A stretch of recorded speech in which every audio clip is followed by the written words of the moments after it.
kagalakan araw-araw, O Diyos. Araw-araw, O Diyos. Araw-araw sa samahan, araw-araw di iiwan, araw-araw, O Diyos. Araw-araw, O Diyos. Ano mang maging panahon, ano mang pagkakataon, ano mang maging sitwasyon, ika'y pupurihin, ikaw at ikaw pa rin. Uwa-oh, uwa-oh, uwa-oh, uwa-oh, uwa-oh,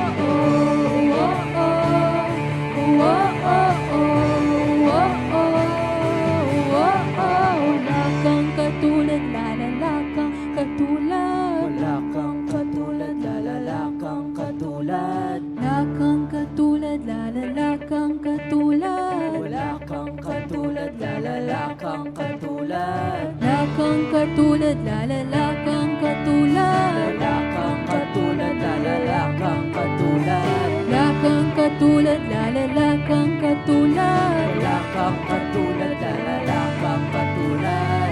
Ang maging panahon, anumang pagkakataon, anumang maging sitwasyon, ika'y pupurihin. Anumang maging panahon, anumang pagkakataon, anumang maging sitwasyon, ika'y pupurihin. Ikaw at ikaw pa rin. Oh-oh, oh-oh, oh-oh. At ikaw pa rin. Oh-oh, oh-oh, oh-oh. Ikaw at ikaw pa rin. Oh-oh, oh-oh,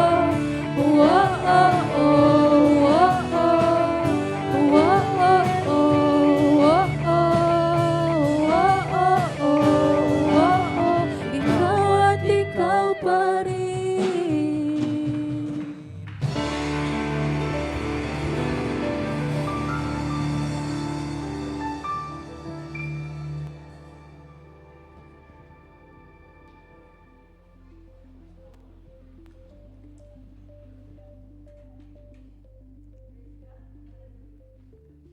Ayan, purihin po ang Diyos. Salamat po sa Diyos sa kanyang patuloy na pagsama sa atin, sa paghipo sa ating mga puso. Iba't iba yung hindi natin alam paano tayo ay kakatagpuin ng Diyos, hihipuin yung ating mga puso. I was touched by the lyrics na in every seasons, yung kanina, paano ba yan? In every seasons of our lives, nandyan ang Panginoon. Anong paalala sa akin habang ako po ay nagpupuri, tayo nagpupuri at nagpapasalamat, that the Lord has been faithful and He will continue to be faithful He has been faithful in the past, in every season of our lives, and He will continue to be faithful. Iba't iba yung ating mga naranasan marahil sa mga nakaraang seasons of life natin. But one thing is sure, ang sabi po ng isang talata sa Biblia, the Lord is there. The Lord is there. Amen. At siya po ay tapat at hindi po tayo iiwan, hindi tayo pababayaan ng Diyos. Okay, kung meron po kayong mga Biblia, ay buksan po natin sa Acts chapter 1 verse 8 at pupunta tayo doon sa Ephesians chapter 5 verse 18. This is also preparation para doon po sa mensahe din na ibibigay on June 6, doon sa Pentecost celebration. Praise God. Nakita na po ninyo? Acts 1:8. Ang sabi po ng Acts 1:8 ay, but you will receive power when the Holy Spirit comes on you. And you will be my witnesses in Jerusalem and in all Judea and Samaria and to the ends of the earth. Tingnan po natin ang Ephesians chapter 5, verse 18. Do not get drunk on wine, which leads to debauchery. Instead, be filled with the Holy Spirit. Tayo pong lahat ay manalangin. Hallelujah, Lord. We continue to praise you and to honor you. Lord, thank you for your presence. Thank you for the power of the Holy Spirit that manifests during our time of worship, during our time of prayer, during our time when we congregate and we honor you. Thank you for the power of the Holy Spirit. Thank you for the presence of God. Ang dalangin namin, Panginoon, pangunahan mo po kami. Samahan mo po kami, O Diyos, even in this time of preaching your word. We pray, O God, na maging bukas ang aming mga puso at aming mga kaisipan upang tanggapin ang mga ito, O Diyos. Dalangin namin, may pangaral ito ng tama, Panginoon. Inihiling namin, O Diyos, nabigyan mo kami ng kakayahan upang ang mga ito ay maintindihan namin, O Diyos. At hindi lamang kakayahan para maintindihan, kundi Panginoon, kakayahan din na kami po ay makasunod kung ano ang sinasabi ng Espiritu sa aming kalagitnaan. Marami pong salamat. Pinupuri ka namin, O Diyos. Pinapasalamatan ka namin. Sa iyo lamang karangalan at kaluwalhatian. Ito po ang aming panalangin in Jesus' name. Amen. Kada taon po, ang General Council po natin ay nagpapadala ng parang theme niya sa buong isang taon. Yung matatandaan po ninyo yung word na ignite. Yung matatandaan po ninyo yung mga, ano pa ba yung isa? Ignite and force. Ano pa ba? At ngayon pong taon ay immerse. Parang nag-ano yan sa akin eh. Immersion. Today, we will be speaking about that. Ano po? Immerse. Yan po ay binigay na noong January pa. Ano po? Immerse. Ito po ay hindi lamang timely, but it is necessary sa atin pong buhay bilang mga mananampalataya. Sinasabi po ng Ephesians chapter 5 verse 18 na be filled with the Holy Spirit. Yan po ay hindi suggestion ng Biblia. Hindi yan suggestion. Yan ay command. Inuutusan tayo ng Biblia na tayo ay mapuspos ng banal na Espiritu.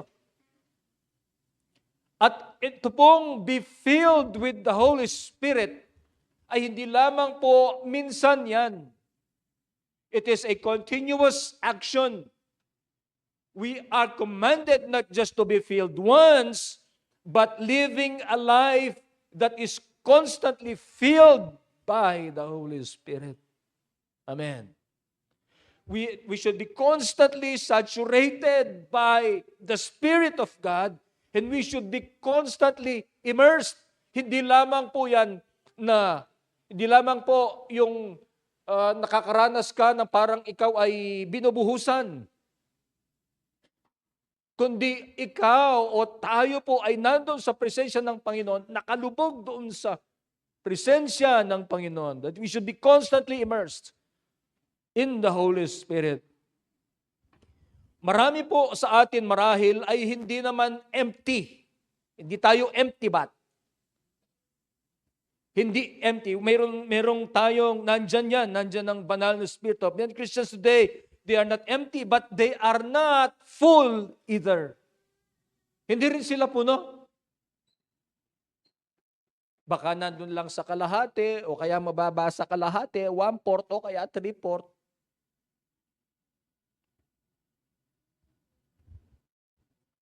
They are not empty, but they are not full either. Meaning they are partially filled. They are occasionally empowered. At kung minsan nakakalungkot po ay they are sometimes dry. Hindi maramdaman ng pagkilos ng Diyos. Parang hindi nila malayo ang Diyos. Ano po? At nakakalungkot, hindi lang sana okay lang kung parang malayo kasi nandiyan naman ang Panginoon. Ang nakakalungkot yung mananampalataya ang lumayo sa Diyos. Kung minsan, ganun po, no? Doon sa mga tao na alam natin, concern para sa iyong spiritual life, doon sa mga tao na alam natin na sila magdadala sa atin sa Panginoon, kapag ang tao ay lumalayo sa Diyos, ay ang malamang-lamang, lalayo din siya doon sa mga tao na alam niyang maglalapit sa Kanya sa Panginoon. Umiiwas.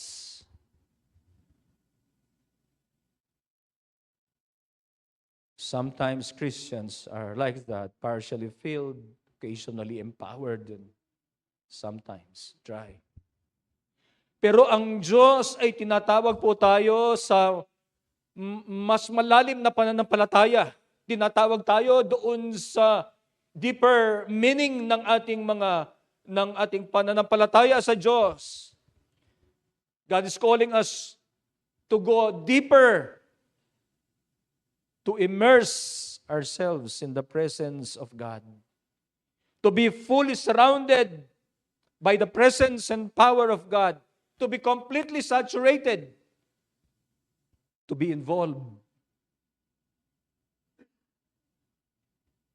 Nag-involve na ako noon, pastor Mag-involve po tayo ulit. Lalong-lalo na sa presensya ng Diyos. Let us put ourselves doon sa presensya ng Panginoon, na ang presensya ng Panginoon yung nagsasaraod po sa atin. That we are saturated by this presence of God. Amen. Tayo po'y tinatawag ng Diyos, hindi lamang po na occasionally to visit His presence. But we are commanded to be filled always. At yan po, kagaya ng nabanggit, hindi lamang po minsan, kundi tayo ay parating mapuno ng salita o ng kapangyarihan ng Diyos. Ano po?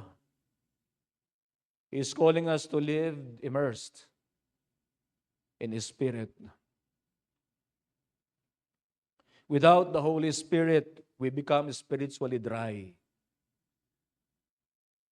Pero kung tayo po ay immersed nandun, nakalubog doon sa presensya ng Panginoon, we are surrounded by the presence of God, ano po, by the Holy Spirit, we become alive, we become usable, and we become powerful, not of our own, but by the power of God, power of the Holy Spirit. Kailangan po natin. The Christian life is not a hard life. The Christian life is an impossible life. We need the Holy Spirit. Nabanggit ko po kanina that I was touched by the presence of God through that. Sabi niya, yung mga seasons ng buhay po natin, ay kasama natin ng Diyos. Sabi niya, you are forever in my life. You see me through the seasons. You see me through the seasons. We have different seasons of life. And we will face different seasons of life. You see me. God will see us through the seasons of life. Amen. Ang buhay po ay hindi pare-parehas. Ano po? We have our ups and downs, highs and lows. Pero ang napakaganda po ay the Lord will see us through the seasons. We need the Holy Spirit. Ano po? When we immerse ourselves in the Holy Spirit, four things happen. The Holy Spirit becomes our strength. There will be seasons of life that we feel tired. Hindi lamang feel, that we are tired. We are drained. We are discouraged. And we are facing hopeless situations in our lives. But the Holy Spirit is our strength. God is our strength. Amen. Amen. Ang ministry, kung tayo po ay involved sa ministry, hindi lamang yung ministry, yung mga ginagawa po natin sa araw-araw, yung mga pag-aaral po ng mga estudyante, yung pagtatrabaho po ninyo, yung pang-araw-araw na ginagawa natin sa ating buhay, life can overwhelm everyone. That's the reality. Sino ang hindi po dito na-overwhelm ng buhay kung minsan? We are overwhelmed by life. Kung minsan, hindi natin mga problema, pero mga problema sa ating pamilya, and we are burdened, we are overwhelmed. And situations can break us. But the Bible says in Romans chapter 8, verse 26, the Spirit helps us in our weakness. Praise God. We are weak, but our God is strong. Ang sabi po ng salita ng Panginoon doon po sa Old Testament, where does my help comes from? Where does my help come from? My help comes from the Lord, the maker of heaven and earth. Amen. The Spirit helps us in our weakness. Ang sabi po ng Romans 8:26, it doesn't say that the Spirit observes our weakness. Yung bang pinapanood ka lang ba ng Diyos? Pinapanood ka lang ba mag-struggle ng Espiritu ng Diyos? Hindi po, ang sinasabi ng salita ng Diyos ay the Spirit helps us. And at the throne of God's grace, ang sabi po ng Hebrews 4:16, there we will find help in our time of need. Amen. It doesn't say the Spirit observes our weakness. It says He helps us in our weakness. We need God. We need the Holy Spirit to become our strength. The Lord will strengthen us. Kapag tayo po ay mahina, ang banal na Espiritu, pinapalakas tayo. Kapag tayo po ay mahina, tayo ay nililift ng Panginoon. Tayo ay nire-restore ng Panginoon. Siya ang nagbibigay ng lakas sa atin. Salamat sa Diyos sa mga panahon ng ating pagsamba, na maramdaman natin ang pagkilos ng banal na Espiritu. Inihipon niya ang ating mga puso at hindi natin na-explain kung bakit doon sa mga tayo ay pupunta, halimbawa sa sabay-sambahan na ito, tayo ay nangihina, pero pag maramdaman natin ang presensya at pagkilos ng Diyos, we are strengthened. And we have another day, another week, ng presensya ng Panginoon ay pinalakas tayo, and because of that, we can face another week, another day. Amen. The Spirit restores our hearts. Yung bang mararamdaman mo na ikaw ay napalakas, mararamdaman mo ang kapayapaan ng pagkilos ng Diyos. Hindi po intensyon ng Diyos at hindi po inintend ng Panginoon for us to rely on our strength sapagkat hindi po natin kaya. We are weak.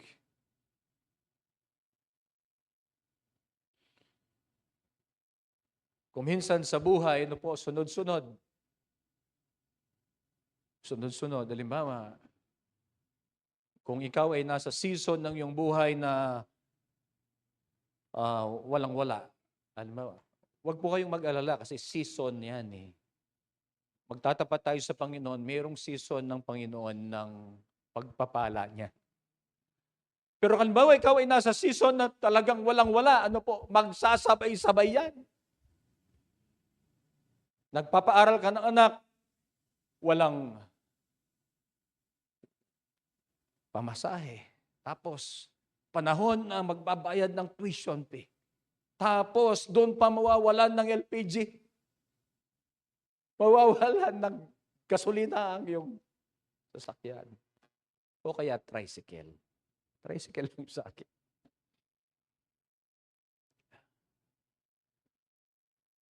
Hindi natin kakayanin. Ano po?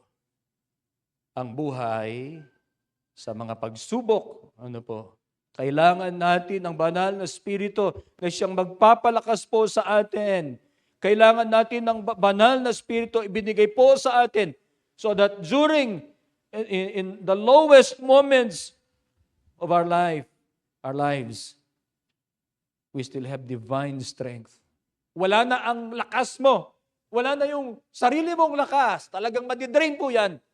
But we still have that divine strength from the Holy Spirit. At tayo'y nakatayo. Malakas na hinaharap pa. Parati tayong nandun sa anumang, sabi nga, parati tayo dapat present. Kahit na yung natin, kinakaharap po natin. Ano po? We still have that divine strength. Even zero bat na tayo sa sarili nating kakayahan. Naniniwala po kayo doon? We should be. Ang sabi po ni Isaiah, he reminds us that God gives us strength. He gives strength to the weary. Ang sabi po ng Isaiah. I think it's in 40. Tingnan ko lang po na.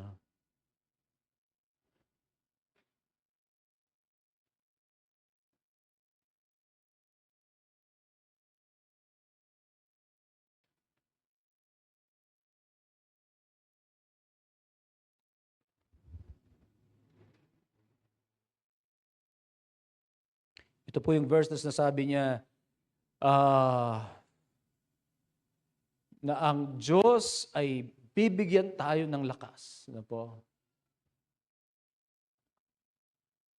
Sabi niya, yung mga kabataan ay nanghihina, pero tayo ay bibigyan ng lakas ng Panginoon. Ano po? You can have talent. You can have knowledge. At sasabihin mo, meron akong experience sa buhay. Ang dami ko nang kinaharap sa buhay. But without the Holy Spirit, you will run out. We will run out of strength. Amen. Ang Holy Spirit po ang nag-charge sa atin ng lakas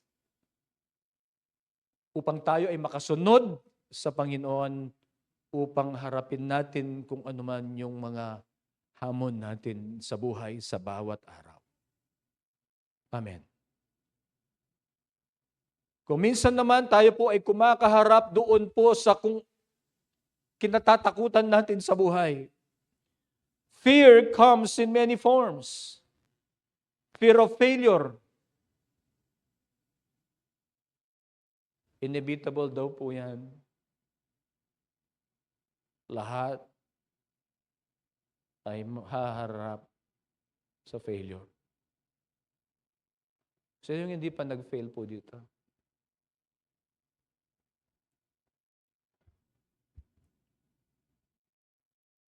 Fear of failure. Fear of rejection. Kaya kung minsan sumasama kahit na mga impluensya na hindi maganda, natatakot sa rejection. Fear of the future. Fear of what people will say. Kung iba hindi pumupunta sa church, baka sabihin nila, kaya Bedor I'm born again. Putang kayo, sabihin, sister, sandali, sister. Bring out sa sister. Paglokwa Brad!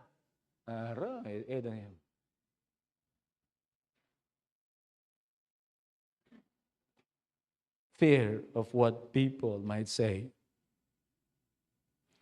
Ang sabi po ng 2 Timothy chapter 1 verse 7, God has not given us a spirit of fear, but of power. Saan, pong power na yan? Kapangyarihan yan. Kapangyarihan po ng Diyos upang tayo po ay makapamuhay ng naayon doon po sa kanyang panuntunan. Ang takot po ay hindi nanggagaling sa Diyos. Ang kapangyarihan, ay manggagaling sa Diyos. Fear does not come from God. Power does. Kapangyarihan na mamuhay tayo ayon sa kagustuhan ng Diyos. Saan manggagaling ang kapangyarihan po niya? Yan po. Ang sabi ng Acts chapter 1 verse 8, you shall receive power when the Holy Spirit comes upon you. Maliwanag po, saan manggagaling ang kapangyarihan? Sa banal na Espiritu. Fear does not come from God. Power does. Si Peter po, before the Holy Spirit, before the Pentecost, he denied Jesus 3 times. Sinabi na ng Panginoon, matapang pa si Peter, hindi po ba? Sabi ni Jesus kay Peter, Peter, before the rooster crows, you have had denied me 3 times. You will deny me 3 times. Dineclare na ng Panginoon, nagkikipag-argumento pa si Peter. Ang Lord sabi niya, I will not deny you. Merong emphasis po yun. Sabi niya, Lord, ako ay ibibigay ko ang buhay ko para sa iyo. Kagaya ng nabanggit ko nga po sa mga preaching noon. Ako naniniwala ako, hindi pa imbabaw kay Peter yon. Totoo sa kanya yon. Talagang tatapangan niya. Pero nung nandun na sa circumstance na yon,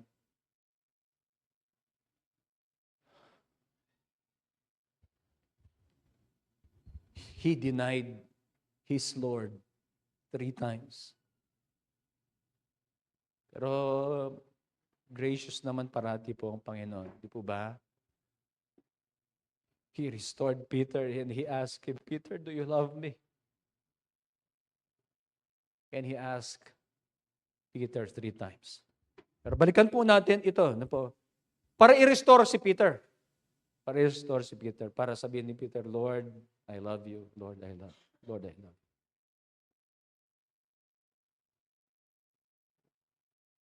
Si Peter po, before the Pentecost, before the Holy Spirit, he denied Jesus. He was afraid. He hid from people. At alam po natin yung yung sitwasyon. Sabi ng Biblia, yung bitter cry niya, talagang nagsisi po siya. But after being immersed, he was baptized, when they were baptized in the Holy Spirit, at Pentecost, he stood boldly from the room na sila po ay kung nandoon po sila, nung mabaptize sila ng Holy Spirit, sila po hindi na nagtago. Sila po ay lumabas at nangaral. At isa po doon sa naging resulta po noon, ang sabi sila ay hindi natakot sa persecution at pagkatapos po, nung sila po idinakip at tinreten na wag nang mangaral sa pangalan ng Panginoong Jesucristo, sabi po nila, together with John, choose for yourselves. Kayo na ang kayo ang mag-decide para sa amin. Sino ang dapat naming sundin? Ang tao o ang Diyos? At hindi din po sila mapigilan and when they experienced the Holy Spirit at Pentecost, he stood boldly and he preached fearlessly. Mga ilang araw pa lang, ang nakakaraan, sila po takot na takot, nagtatago. But when they were filled with the Holy Spirit, He stood boldly, preached fearlessly, and 3,000 people were saved in one day. Napakaganda, mga panahon na isang pangangaral, 3,000. Praise the Lord. Pero alam mo niyo, saan yung greatest revival? Si Jonah. Si Jonah. Nung mangaral siya, yung buong Nineveh. Ilan yun? Sinabi yung population doon. 200,000, 100,000. Hindi ko na Pero si Peter, one preaching. 3,000 were saved in one day. Same man. Same personality. Hindi po natin kailangan palitan yung mga personality natin. Kinreate tayo ng Panginoon na personality na yan. Natin yan. Pero dapat nakasuko yan sa Diyos. Iba-iba yung mga personality natin. Iba si John, iba si Peter. But they were both used by God. Kung sa mga personality po nila. Tayo, ganun din. Same man, same personality, but was baptized by the Holy Spirit. Yun yung naging difference po.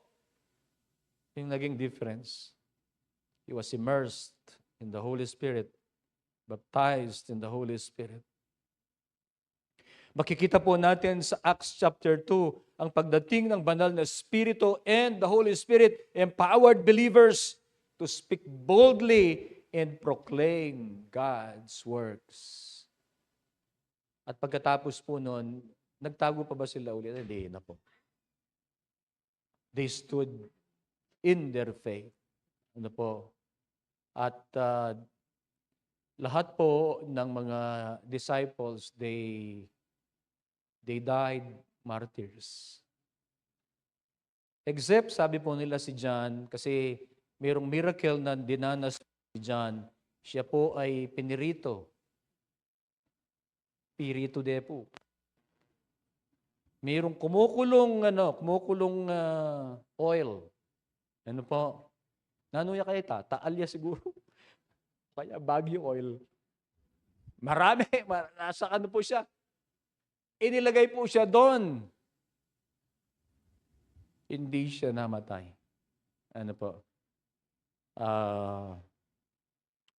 Magtatanong ka, bakit yung iba namatay na I don't. They died a martyr's death. Pero si John, ang sabi po nila, pagkatapos noon, na gusto siyang iluto, hindi siya na, tapos dinala siya sa Patmos. Doon niya sinulat po ang Revelation sa Patmos, sa island of Patmos. Yan. Yun po ay puro mga criminal doon. It's an island. Sinabi po yun ng Genesis, ng Revelation, I was in the island of Patmos, nung dumating ang revelation ng Panginoon. Anyway, sa Acts chapter 2, makita natin yung pagdating ng banal na Espiritu, in-empower po yung mga mananampalataya and they speak bold. Not only Peter, bagkus ang lahat ng mga mananampalataya. You read Acts chapter 2. Ang banal na Espiritu ay siya pong nagbibigay ng courage sa atin. To face life, to share the gospel, yung courage natin comes from the Holy Spirit. Ang Holy Spirit, siya po yung nagbibigay sa atin ng sustenance. Ibig sabihin, sinusustain tayo. Ang buhay po natin bilang mga mananampalataya is not just about surviving It's about being sustained by God. Ano po? There will be seasons of need. There will be financial lack. Tayo po, ordinary people. Kung sobra-sobra naman, hindi naman, wala namang financial lack yung iba, ano po, but they will face iba namang mga problema. Ano po? Kung minsan, emotional struggle. Kung minsan, spiritual dryness. There will be seasons of need. Pero tayo po ay nagpapasalamat sa Diyos. Ano po? Dahil hindi po tayo iniiwan, hindi tayo pinapabayaan ng Diyos. We are not left alone. Kasama natin ang Diyos.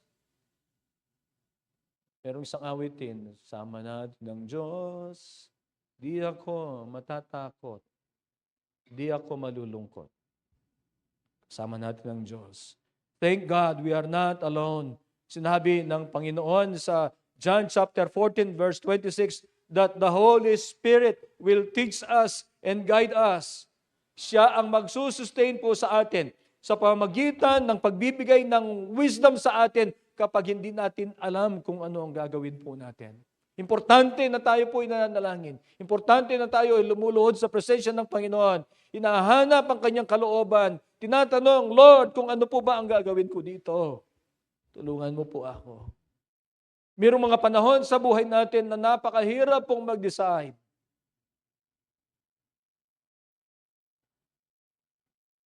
The Lord gives us wisdom when we do not know what to do. Siya ang nagbibigay sa atin ng kapayapaan kung lahat ng paligid natin ay magulo. Pwede na sa buhay po natin, lahat ay magulo doon sa external. Pero salamat sa Diyos. He is the one who gives us peace in our hearts.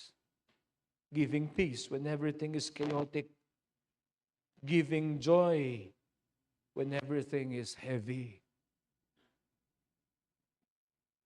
Amen. Ang sabi po ng Galatians chapter 5 verse 22, the fruit of the Spirit is love, joy, peace, patience, kindness, goodness, gentleness, faithfulness, self-control. Dinescribe po ng Biblia, ang illustration natin galing sa Biblia, sa Psalm 1. Tingnan po natin yung Psalm.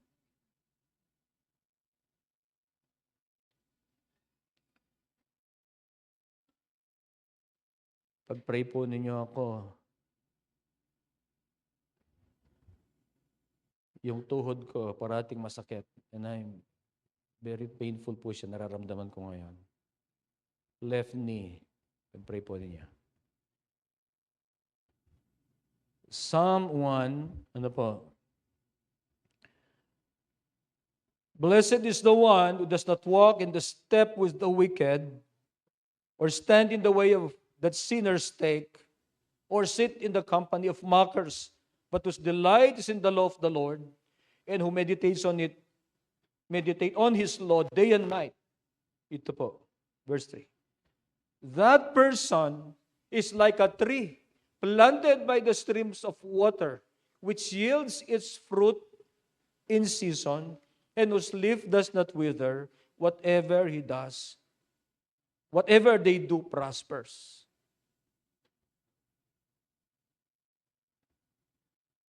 The Bible describes yung pong buhay na nakakonekta sa Diyos. It is like a tree planted by the streams. Kahit na kung ano ang mangyari dyan, kahit na may El Niño, kasi nandun siya sa malapit sa tubig. Ano po?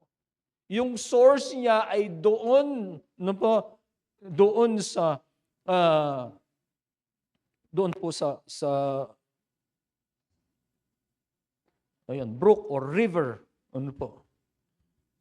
He's like a tree planted by water.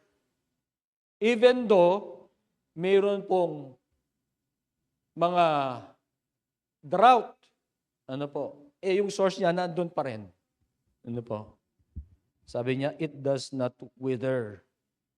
It yields its fruit in season. Its leaf does not wither. Ano po? Bakit? Because its roots are connected to a source. When we are immersed, when we are baptized, where we are in the Holy Spirit, in His presence, we are connected to a never-ending source. Source of life, source of our sustenance, source of our strength.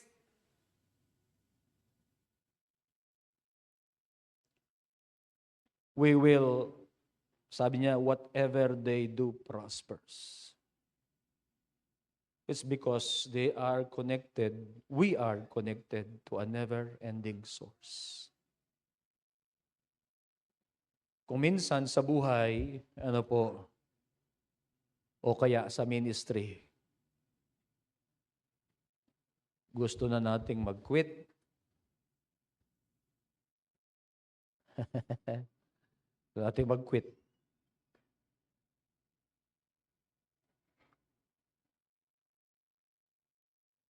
Huwag tayong mag-quit. O kaya naman, nandiyan tayo, hindi tayo nag-quit, pero yung passion natin, wala na. We are just going through the motions. Punta tayo na Sunday, praise God. Tutuwa ako pag nandiyan kayo. Sama-sama tayong nagpupuri sa Panginoon. Pero higit pa po doon ay ang sinasabi po ng salita ng Diyos ay huwag mawala po yung passion natin sa Diyos. Huwag lang basta tayo po ay going through the motions of the Christian life.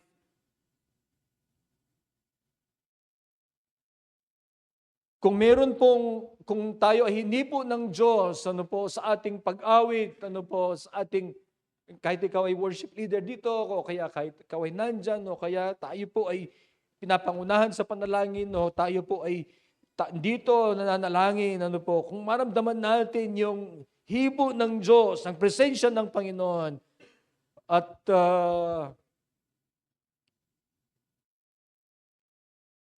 kumbaga ma-express natin yung ating pagsamba through Christ, ano po, through our tears. Huwag tayong mahiya.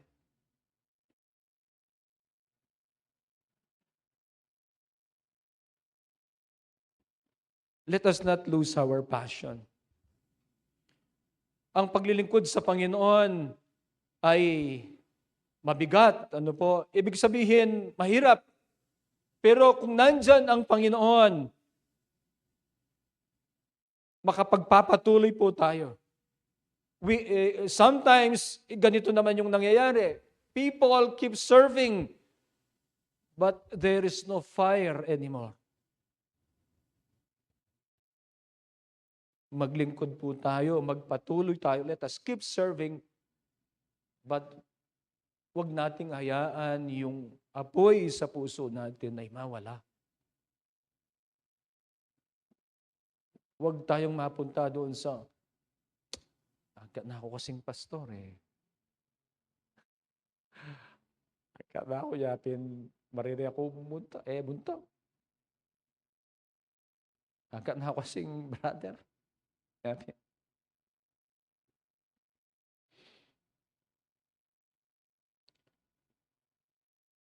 Let us keep serving, but let us serve with fire in our hearts still. Amen. Huwag tayong magpatuloy, pero empty naman yung puso natin. Magpatuloy tayo na ang ating puso ay puno ng presensya ng Panginoon. Amen. Kapag nagpapatuloy tayo sa ministry, pero wala yung passion, naglilingkod, wala yung apoy sa puso para paglingkuran ng Diyos, wala yung passion, nagpapatuloy po, pero empty yung puso natin. Just going through the motions. Malapit tayo sa burnout. Burnout happens when we rely on ourselves. But revival happens when we return to God. When we return to the Spirit. Lord. Di ba na-experience po ito ni Elijah, katatapos ng kanyang victory ilaban sa mga propeta ni Baal at ni Asherah. Hindi lang mga 450 yun, mga nasa 900 yun kasi Asherah at saka Baal.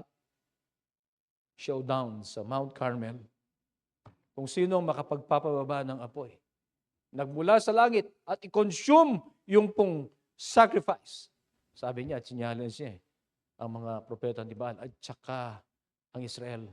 Sabi niya, if the Lord is God, serve Him.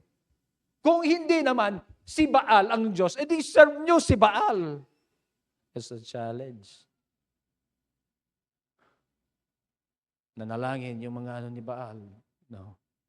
Wala, sabi ni Elijah, si kanyo Brad, pote na daramdaman. O kaya po may masilya. O kaya may patuntun siya. Yung ka pumatuntun.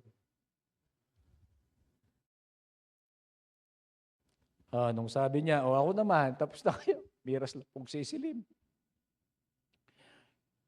Ako naman. Nanalangin siya, Sabi niya, dagdagan niyo yung tubig dyan. Drought pa naman noon. Di dagdagan. Tapos, nanalangin po siya. Nung nanalangin siya ay from heaven, apoy, at kinonsume yung sacrifice. Pero pagkatapos po noon, ang sabi ni Jezebel, tingnan ko, sabi niya, nagpasabi siya, tingnan ko kung bukas, kung buhay ka pa. Sabi niya, sabi ni Elijah, Lord, ako na lang po. Sabi niya. At na-discourage po siya. Tapos, umalis po siya dun sa lugar, at naglakad siya. Nakatulog siya. Ginising siya ng angel. Pinakain siya. Sabi nila, pag nababurn out ka, kumain ka. Kalmutan na niyang Pero yung pinakain po niyang yun, hindi ko alam kung ilang kilometro ang nilakad niya. Pero what's my point? Ang point ko po dito, galing po sa isang napakalaking tagumpay at mayroong hamon pagkatapos nito. At siya ay nanghina.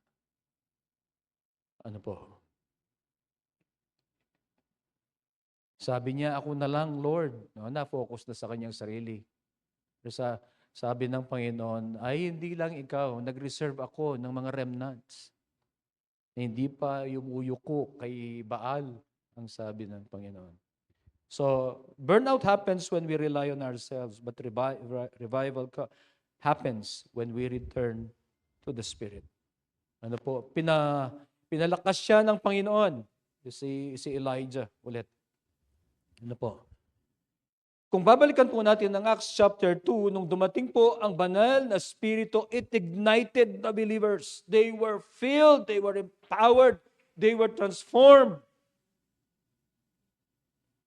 Ang banal na Espiritu, hindi lamang po tayo pinupuno. He sets us on fire for God. He sets us on fire.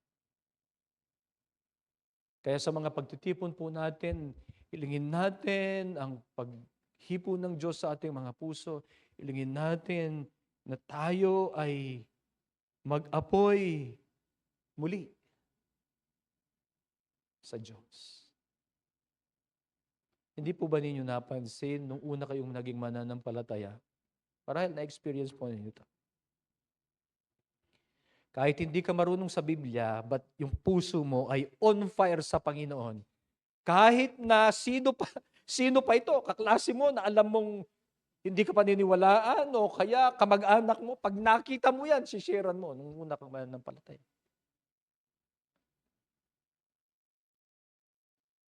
Nung na-encounter mo si Jesus, nung naranasan mo ang kaligtasan at ang hipo ng banal na Espiritu.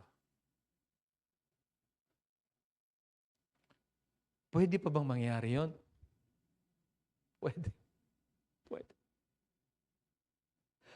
Ang aking dalangin ng church na ito, maranasan ang pagpuno ng Diyos sa ating mga puso. At hindi lamang tayo mapuno, mag-overflow at iset ng Panginoon ang apoy sa puso natin at ito'y magliyab at tayo ay humayo. Iparanas ng Diyos ang revival. Meron po mga revival noon sa Europe, mga panahon na ginamit ng Diyos ang ibang mga ngaral. Ang sabi po nila, madaling araw pa, nakapila na, closed pa ang kapilya, mga panahon ni na Spurgeon. Nakasara pa ang kapilya, madaling araw, at mayroong mga snow, magpipila po sila dyan.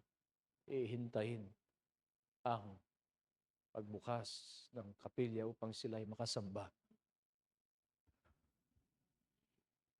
Amen. Hindi yung panahon, na gusto, pero ang puso nila umaapoy para sa Diyos. Walang hadlang sa gusto po nilang makasamba sa Panginoon. Amen.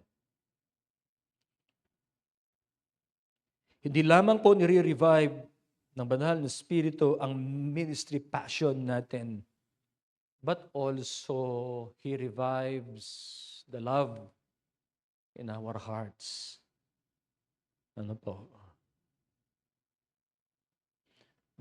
Galatians chapter 5 verse 22 reminds us that love is a fruit of the Spirit. Now, if love is fading, it means we need more of the Spirit. Masakit naman kasing luguran, Pastor, natamo po. Siguro. Kita mo po. Anyang etapa kalugod-lugod. Jesus Christ mete po para kaya katam. Even while we were yet sinners, Christ died for us. Pag wala na po tayong pagmamahal, love is fading. Okay, meron pa naman, pero it's fading. That is the time that we need more of the Spirit. Ang apoy po, kapag hindi na nalalagyan ng fuel, I mean, halimbawa, kung kahoy yan, siyempre dapat maglalagay ka ng kahoy. O kaya, kahit may kahoy yan, kung wala po kung nakasara yan, kung walang oxygen, hindi mag-aapoy yan. Kapag ang oxygen ay wala. Ang Holy Spirit is like that. It's the breath that keeps our spiritual fire alive. It's the oxygen that keeps our spiritual fire alive. Ang Holy Spirit. Tayo ay tinatawag upang mag-immerse, magbabad sa presensya ng Diyos. Ano po? Hindi po tayo tinatawag just to visit or be visited. Ano po? To visit His Spirit. Yung mga panahon na, oh Lord, punta ako po kay ka-presensya. God is not calling us just to visit His Spirit. He is calling us to be immersed, to be in the presence of God. Pagod po ba kayo? Pagod ako, Pastor. Pagod sa katawan, pagod sa pag-iisip. The Word of God says, the Spirit is your strength. Whatever we face in life. Ano po, at marahil may nandun kayo sa hamon na pagod sa sitwasyon, sa kalagayan. Parang walang mga solusyon sa mga hamon natin at mga problema natin. God gives you the strength to face the challenges. Are you afraid? Yung future mo, kaya yung ano yung pwedeng maging ibigay, resulta ng bukas. Meron kang mga hamon ngayon na napakahirap, ng mga challenges, at niisip mo, anong idadala nito sa akin sa future. The Spirit gives you courage. Tayo ba'y mayroong mga pangangailangan? Meron. Kung minsan financial, emotional. Iba-iba ang pangangailangan po natin. But the Spirit is our sustenance. He provides for our needs. Whatever that need may be. Nababurn out po ba tayo? Ang Espiritu ang siyang magbibigay ng revival, ng joy sa ating mga buhay. We need God. We need the Holy Spirit. But we need to immerse. We need to put ourselves in the presence of God. Amen. Tayo pong lahat ay tumayo. Like a fire shut up in my bones, one word to know you are God. With a passion burning deep within, one word to know that you live.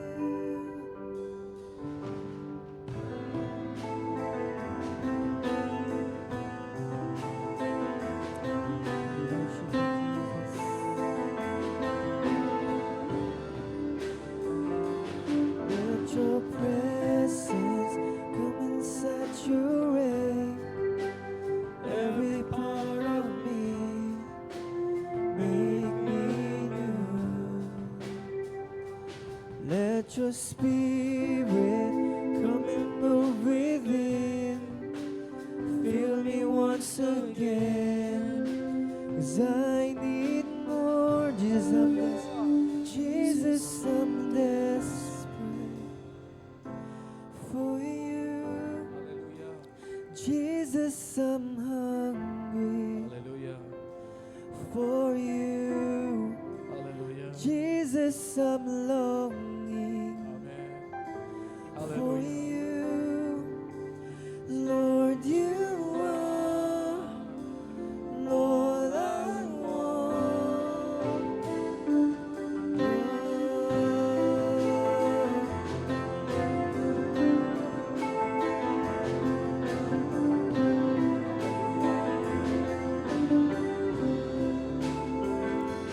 Let your presence come and saturate every part of me, make me new. Let your spirit come and move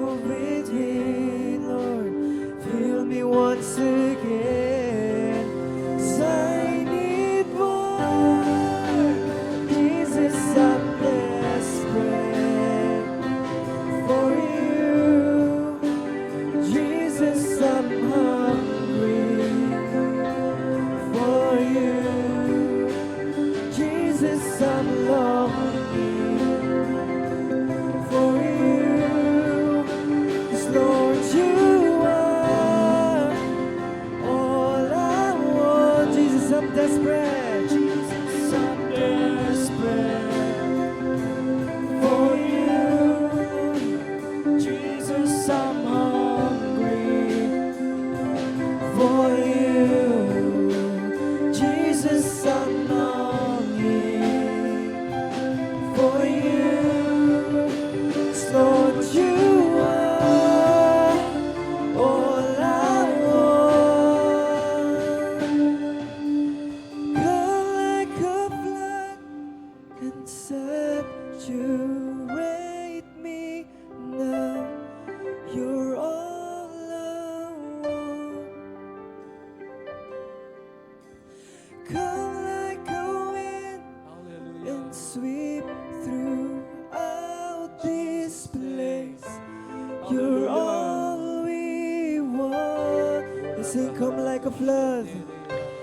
Come like a flood and saturate me now.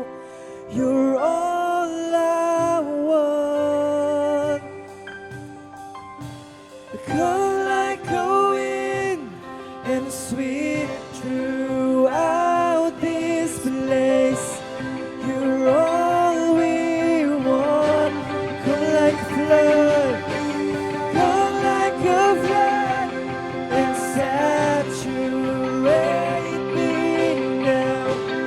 You're all we want. Come like a wind and sweep throughout this place. You're all we want.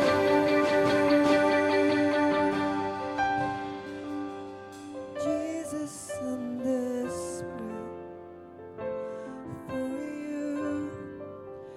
Jesus, I'm hungry for you. Jesus, I'm longing for you. 'Cause Lord, you are all I want. Jesus, I'm desperate. Jesus, I'm desperate for you. Jesus, I'm hungry for you. Jesus, I'm longing for you. 'Cause Lord, you are all I want. Jesus, I'm desperate for you. Jesus, I'm hungry for you. Jesus, I'm longing for you. 'Cause Lord, you are all I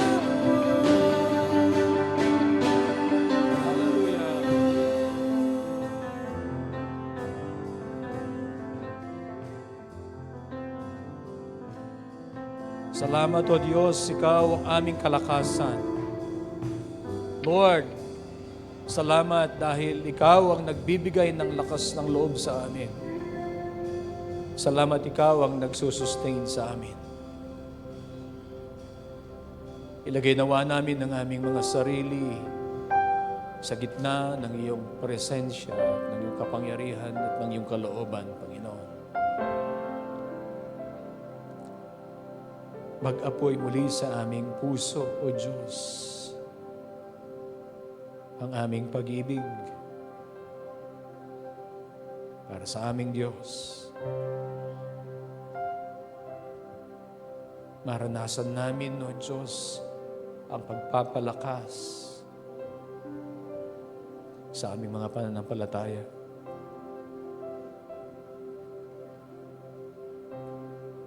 Salamat po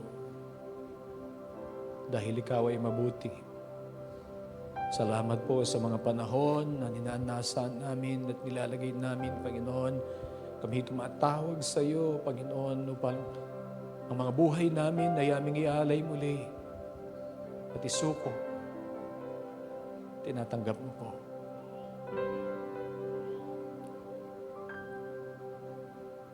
Lord, ngayong araw, we dedicate ourselves to you. Hiling namin, Panginoon, mag-apoy sa aming puso, mag-alab muli ang pag-ibig. Mag-alab muli, Panginoon, ang tawag namin upang maglingkod. Ipuin mo ang aming mga puso at magsalita ka, Panginoon, sa iyong mga anak. Ikaw ang nakakaalam ng bawat kalagayan. Ikaw ang nakakaalam ng kanilang mga buhay. Ikaw ang nakakaalam ng kanilang mga puso.